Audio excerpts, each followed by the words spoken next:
ప్రతిరోజు కన్నీరు కార్చి ప్రార్థించే వారితో దేవుడు ఇలా మాట్లాడుతున్నాడు. నా బిడ్డా, నీవు ఒంటరిగా కూర్చొని రాత్రిళ్ళు కార్చిన కన్నీళ్లను నేను చూశాను. నీవు బయటకు నవ్వుతున్నా, లోపల మాత్రం విరిగిపోయిన హృదయంతో ఉన్నావని నాకు తెలుసు.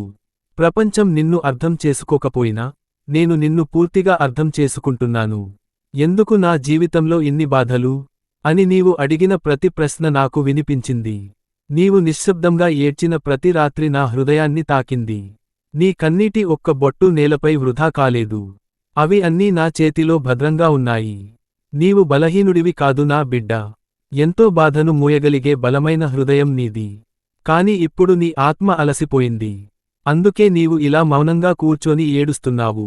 నీ చుట్టూ ఉన్నవారు నిన్ను వదిలి వెళ్ళిపోయి ఉండవచ్చు. నీవు నమ్మినవారు నిన్ను మోసం చేసి ఉండవచ్చు. నీ మంచితనాన్ని ఉపయోగించుకుని నిన్ను ఒంటరిగా వదిలేసి ఉండవచ్చు. కాని నేను మాత్రం నిన్ను ఎప్పటికీ విడిచిపెట్టను.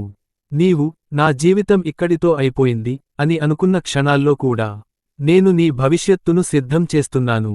ఇప్పుడు కనిపిస్తున్న చీకటి శాశ్వతం కాదు. ఈ రాత్రి తర్వాత ఉదయం ఎలా వస్తుందో, అలాగే నీ జీవితంలో కూడా వెలుగు వస్తుంది.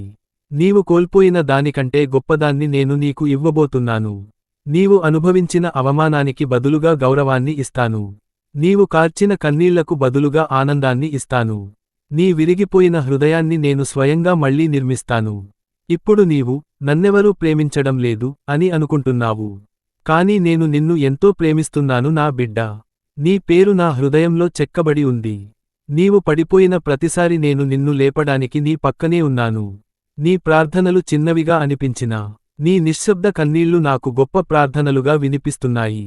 నీవు మాటలతో చెప్పలేని బాధను కూడా నేను అర్థం చేసుకుంటాను. కన్నీళ్లు కార్చేవారిని ప్రపంచం బలహీనులని అంటుంది. కాని నేను చెబుతున్నాను, కన్నీళ్లు కార్చి కూడా ఇంకా బ్రతుకుతున్నవారు యోధులు. నా బిడ్డా, ఇంకా కొద్ది రోజులు సహనంగా ఉండు. నీ జీవితంలో నేను చేసే అద్భుతాన్ని చూసి నీవే ఆశ్చర్యపడతావు. ఇప్పుడు మూసుకుపోయిన తలుపులు ఒక్కొక్కటిగా తెరుచుకుంటాయి. నిన్ను తక్కువగా చూసినవారే రేపు నీ మార్పును చూసి ఆశ్చర్యపడతారు.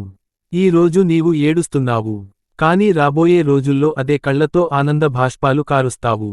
ఎందుకంటే నేను నీతో ఉన్నాను. కాబట్టి ఇక భయపడకు. నీ కన్నీళ్లను తుడుచుకో. నీ హృదయాన్ని నాకు అప్పగించు. నీ జీవితాన్ని నేను నడిపిస్తాను. నీ బాధ ముగింపుకు దగ్గరలో ఉంది. నీ ఆశీర్వాదం దారిలోనే ఉంది. నీవు ఒంటరివి కాదు నా బిడ్డా. నేను నీతోనే ఉన్నాను, ఎప్పటికీ.